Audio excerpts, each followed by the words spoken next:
members of the stage, but most particularly my brothers and especially my sisters representing the Panchayati Raj system.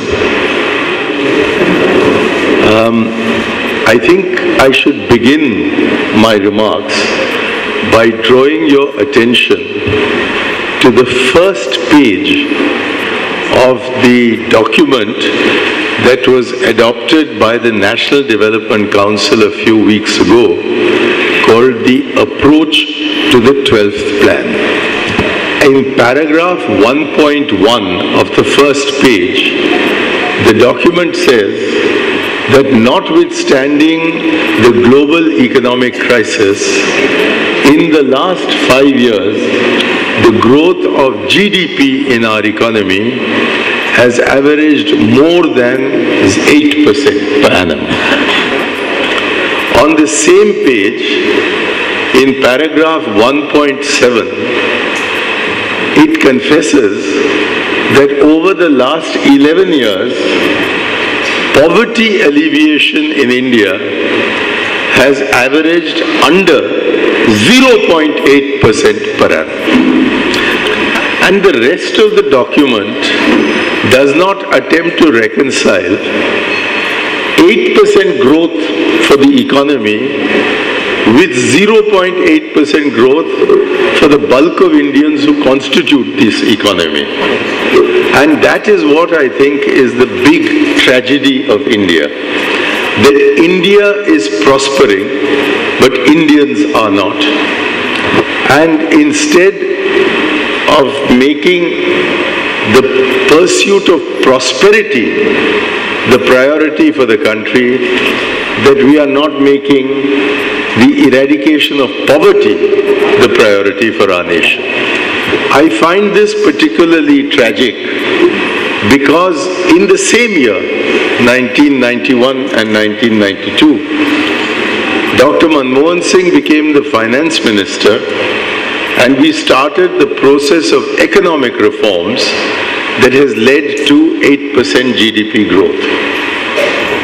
But it was exactly in the same years, 1991-92, that we announced the most important governance reforms that independence India has thought of, the 73rd and 74th amendments regarding Panchayati Raj in our country.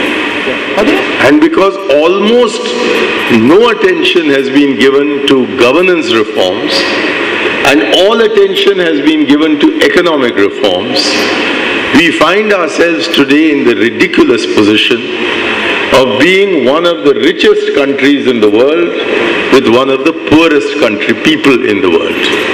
And because what is happening in Delhi and Bombay and to some extent in Bengaluru has nothing to do with the people of India, the consequence is that 1/3 of the districts of India are caught up in Naxalism. And Naxalism is even reaching this part of the country where all of you have been living so peacefully.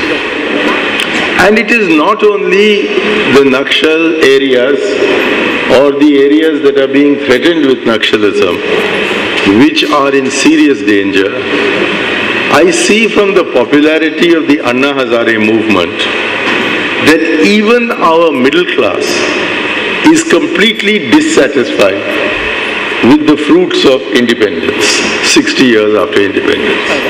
And at the same time, Mr. Aziz Premji and his friends Narayan Murthy and Vijay Mallya and Mukesh Ambani are constantly writing letters to the Prime Minister saying how unhappy they are because instead of 8% growth, they want 10% growth, because 8% growth for the country means 8,000% growth for them.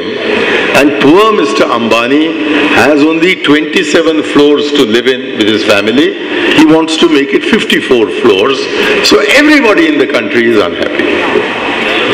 So the consequence of moving forward on economic reforms and remaining where we were on governance reforms is that we are endangering our democracy, and rendering our development unsustainable. And I think the only hope for the country lies in Karnataka, which under Ramakrishna Hegde was the first government to introduce comprehensive governance reforms at the grassroots, which brought into existence the modern form of Panchayat Raj. And I must say, to the credit of Rajiv Gandhi, that almost everything that he learnt about Panchayati Raj, he learnt from non-Congress governments. He learnt it from Abdul Nazir Saab here. He learnt it from Jyoti Basu in West Bengal. He learnt it from those who had defeated the Congress party. But he was a wise enough person to learn from those who had defeated him and not try to live only on the fruits of his own victories. So when I look back over the last 20 years, I feel that the best thing that happened for our economy was Dr. Manmohan Singh, and the worst thing that happened for our democracy was the martyrdom of Rajiv Gandhi. What we have today is economic progress and political stagnation. If Rajiv Gandhi had been the Prime Minister and Manmohan Singh had remained the Finance Minister, we would today have an economy going forward and the people of India also going forward. And then we could look to a great future. But today's situation, where the economy is reaching the skies and the people are continuing to live buried under the ground, is an unsustainable situation. Either our economy will collapse or our democracy will collapse. The extent to which Rajiv Gandhi regarded Panchayat Raj as a national issue and not a party issue is illustrated by a story involving Narayanasamy, who is sitting here on the stage with me. Mr. Narayanasamy is of the Janata Dal, or was of the Janata Dal. He came rushing to me in Delhi in 1990 to say that the Congress Chief Minister of Karnataka had called a special session of the Assembly to remove the Panchayat Raj reforms that had been brought in by the Hegde government. I told ex-Prime Minister Rajiv Gandhi in 1990 that this delegation of anti-Congress people has come, and they've come to complain that the Congress Chief Minister is finishing Panchayat Raj in the only state that today has Panchayat Raj. And Rajiv looked at his schedule and he said, these friends of yours from Karnataka, can they come to see me at 4:30?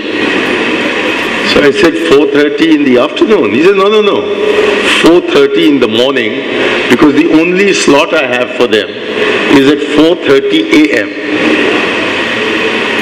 So I said, sir, but the assembly is meeting at 9 a.m. on the next day.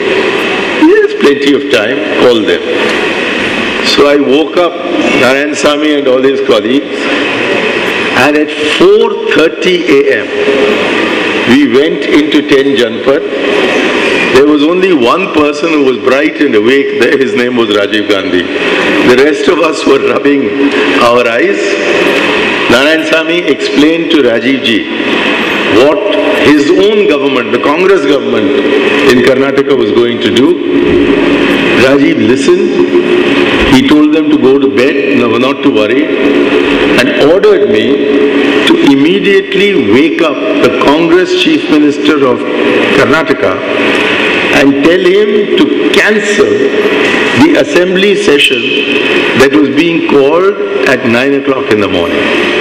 And of course the Congress Chief Minister said, what about my prestige? I said, Rajiv Gandhi says it doesn't matter about your prestige. What matters is the interests of the people. So I am afraid my instructions to you are very strict. You have to cancel the meeting that you have called. And that is how Karnataka had Panchayat Raj preserved. So seeing this passion for Panchayat Raj that Rajiv Gandhi had, one day in a private conversation, which took place 25 years ago, so I can tell it now, I asked him, why do you attach so much importance to Panchayat Raj? And his answer was, because I am frightened of these tight pant wallas. Say. Tight pant wallas. People who wear tight pants. I asked Rajiv, why are you so keen on Panchayat Raj? And he replied, because I am frightened of these tight pant wallas, people who wear tight trousers. So I said, so why are the tight pant wallas frightening you so much? And Rajiv replied that when his mother was the Prime Minister, he said, I used to go with her sometimes for the morning darshan. Every morning at 7 o'clock, she would meet ordinary people in the lawns of her house. And he said that my mother would go and stand in front of the first person, and they would all be wearing either pajamas or dhotis, and he would be holding in his hand a petition. And as my mother came before him, she would stand before him for a few seconds. He would say a few words. She would then take his petition from him, listen for a few words more, give the petition to R.K. Dhawan, and then move on to the next person. And he said, I would look at the face of the man who had given the petition and see that it would be bright and fully illuminated, joyous that he had met the Prime Minister of India. And Rajiv said, I used to wonder, why is this man so happy? He knows that nothing is going to happen on that petition. She knows that there is nothing she can do about the petition. He knows that she knows that he knows that nothing will happen. And she knows that he knows that she knows that nothing will happen. So when nothing is going to happen, why does he look so pleased? So one day he said, I asked the man, why are you looking so happy? And he said, this poor lady has got the problems of the whole country to look after. How can she possibly find the time to look after my problem? But she has spent time with me. She has taken my petition. She has given me sunwai. She has listened to me. And I feel blessed that the biggest person in this country has listened to the sorrows of the smallest person in this country. And that is why he said, I am happier today than I have ever been in my life. Then Rajiv added, but now we have had 40 years of independence. That was then. Now we've had 40 years of independence. And in these 40 years, we have given the son of that dhotiwala, we've given him a bad education, but we've given him an education. So he has learned how to take off his dhoti and put on tight trousers, because that was the fashion for young people in those days. He says he's learned to wear these tight trousers, and in college, in the district town, he's learned 3 or 4 other things. One, how to go to the cinema for the matinee show in the afternoon. 2, when he comes out of the cinema, how to put a cigarette on his lip and stand on the pavement. 3, how with the cigarette in his lip to whistle at the girls who go past him. And 4th, after he's finished his cigarette and stamped it out on the pavement, to go with his friends to the local tea shop, order 1 tea for 25 paise. This was before Manmohan Singh became finance minister, so you got tea at 25 paise. to pour the tea into a saucer and to pass the saucer from person to person. And while this tea from the saucer was being drunk, for him to put one of his trousered legs upon the other trousered leg and say, this idiot Prime Minister doesn't know how to run the country. He says, it is this man that I am terrified of, because he is quite correct. This Prime Minister does not know how to run the country, because the demands are so many and the resources are so limited that I can only say, give this here, give this there, and leave everybody unhappy, unless power is given to the boy in the tight trousers. And he is told, here is the money, here are the powers. Now you decide.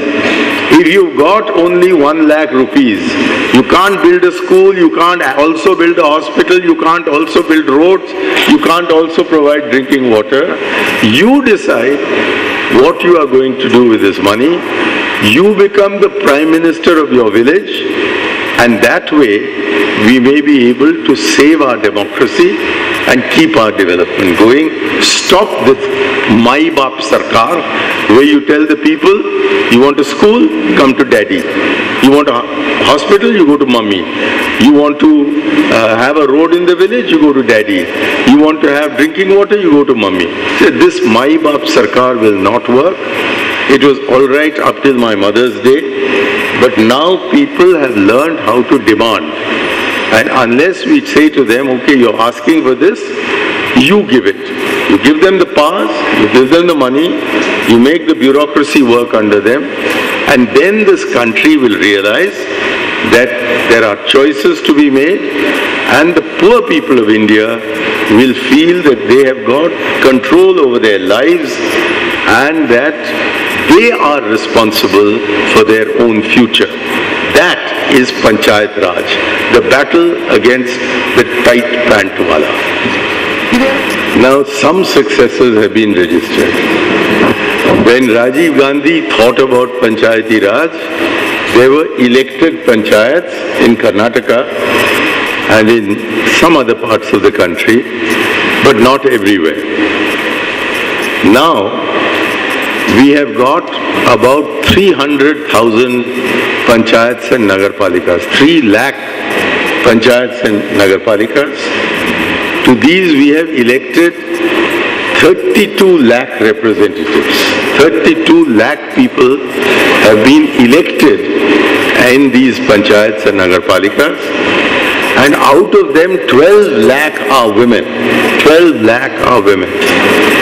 And of the 12 lakh women, 86,000 are office bearers. They are either presidents or vice presidents of their panchayats. And because of reservations, here in Karnataka, in the SC, the scheduled caste quota, whereas only 33% reservation is available in the scheduled caste quota for scheduled caste women, the actual share of scheduled caste women in the scheduled caste quota is 54%, not 33%. And among the scheduled tribes, it is not 33% but 65%. So if in Karnataka the share of women in the panchayats is about 45%, it is largely because of scheduled caste and scheduled tribe women having taken advantage of it, not the Swarna Jati. And this means that there is a real prospect for social justice to come through the Panchayati Raj system. And this we are forgetting in deciding whether the Indira Awas Yojana should be run by MLAs and MLCs or it should be run by the women in the Panchayat. This is the tragedy. We have created Panchayats, but we have not given them powers. And as far as the tight pant walas are concerned, when I was Minister of Panchayati Raj, I undertook a survey and discovered to my delight that in the Gram Panchayats, 70% of the elected representatives are youth below the age of 35. We also found through another survey that younger women do a better job than older women. And the reason is that the younger the poor women of India are, the more educated they are likely to be. And if they get some education, it increases their self-respect. And therefore it increases the confidence with which they can talk to the bureaucracy. And since the younger woman of today is going to be less educated than her children, progressively the panchayat system is in any case going into the hands of educated people, particularly educated young women. And then you will see that in our democracy, in their 20s, a good politician is a member of the Gram Panchayat. In the 30s, he becomes a good member of the Taluka Panchayat. In the 40s, he becomes the district Panchayat president. By the 50s, he is an MLA. By the mid-50s, he is a minister.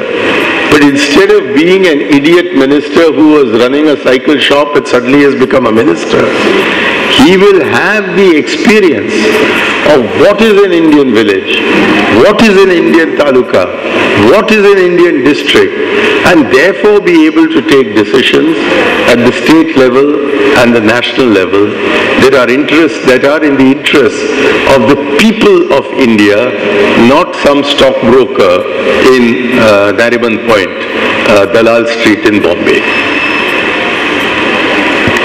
Therefore, I want to congratulate Nandana ji and everybody else concerned with the excellent subjects you have chosen for your group discussions. There is a special problem, or many special problems, about villages that are located in remote and difficult areas. There really are very, very serious problems that take place when a town or a city expands and takes over the areas that are adjacent to it. There are very serious problems of how to manage resources and how to look after the environment.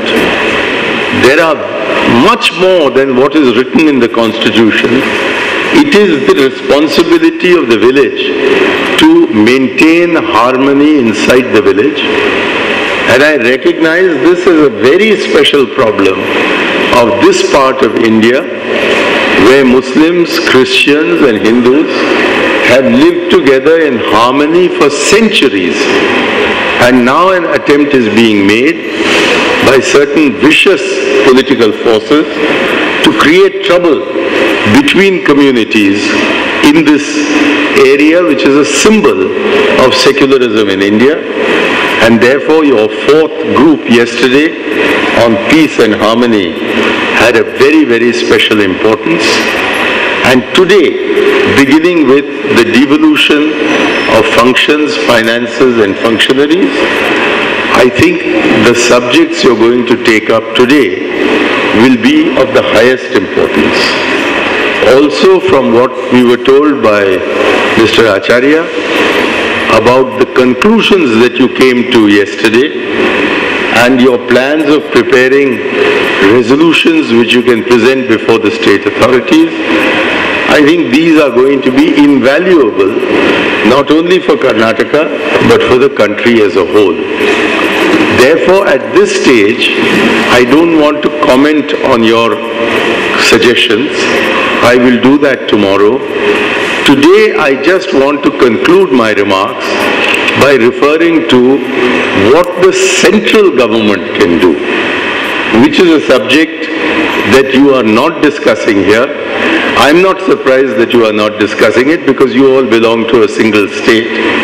But I want to be able to complement the efforts that you are making at the state and then the panchayat level by telling you what I think the center could do to ensure true Panchayat Raj in our country. The central government and the Planning Commission, they agree that Panchayat Raj is not being properly implemented in the country. But they say, what can we do about it? This is a state subject. And if the states don't know how to implement Panchayat Raj, the constitution prevents the center from telling the states how to run a proper Panchayat Raj system. This is the argument in the document relating to the 12th plan. I have to confess that I agree with part of what they say. Panchayat Raj is a state subject and it is for the states to run the system properly or to not run the system properly. But the center has enormous influence on anything to do with rural or urban development because all the schemes of the center provide for central funding of between 50% and 100% depending upon the scheme. And there are guidelines that are prepared by the center on how the money for this should be used. At the same time, central spending on social sector and anti-poverty programs has gone up over the last 18 years by 18 times from 7,600 crore in 1994 to 1,85,000 crore this year. But what is the outcome? According to the United Nations Human Development Index, in 1994, India was at position 134 in the world.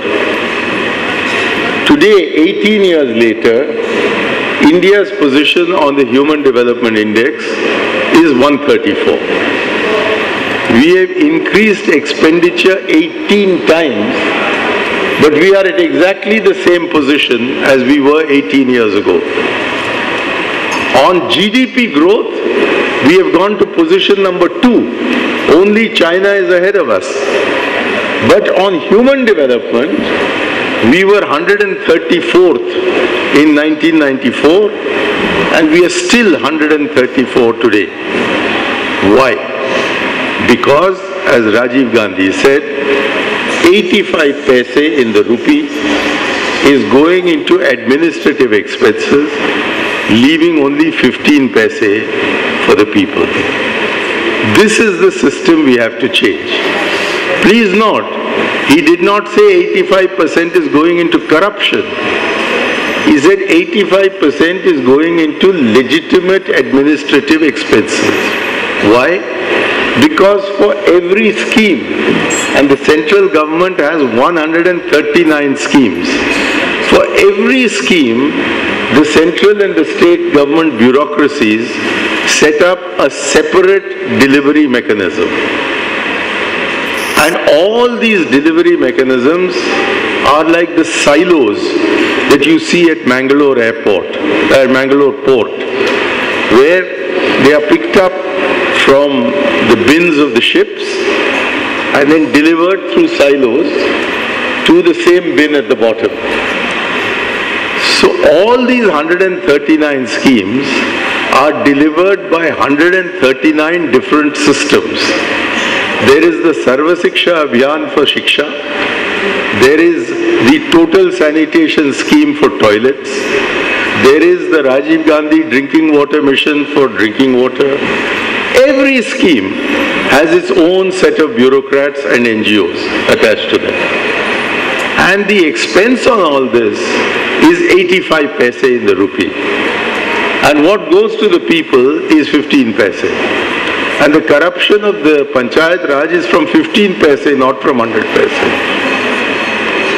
Now that is why you put more and more money and create more and more schemes, More and more bureaucrats are happy, but the people remain where they are. What Rajiv Gandhi said was, instead of giving 139 bureaucracies the responsible for 139 schemes, you just send all the money to the panchayats. Let them spend it. And if the panchayats of India found that their resources per year amounted to about 1.5 lakh crore rupees a year, then we won't need Mr. Kodugi. If the panchayats are going to get 1,50,000 crore a year, then we won't need Mr. Kodugi, because maybe the state government departments will need Mr. Kodugi to give them some money. Now this is the paradise toward which we should be going. That the money should reach the panchayats, and the central government, being the donor of this money, should write into the guidelines that this money will go from Delhi to the state capitals to the panchayats within 1 week, because we can electronically tag and track it and see whether the money released in Delhi has reached this village in Udupi district, in the South Karnataka district, within 7 days or no. Now when this is possible, I ask the central government and the planning commission why they don't have the courage to implement our own constitution. They're doing nothing new. They are not trying to bring FDI in retail. It says this in the constitution, that this is what should be done. And my plea is that Dr. Montek Singh Ahluwalia and Dr. Manmohan Singh get together and see how central money goes directly to the villages where it is supposed to be used.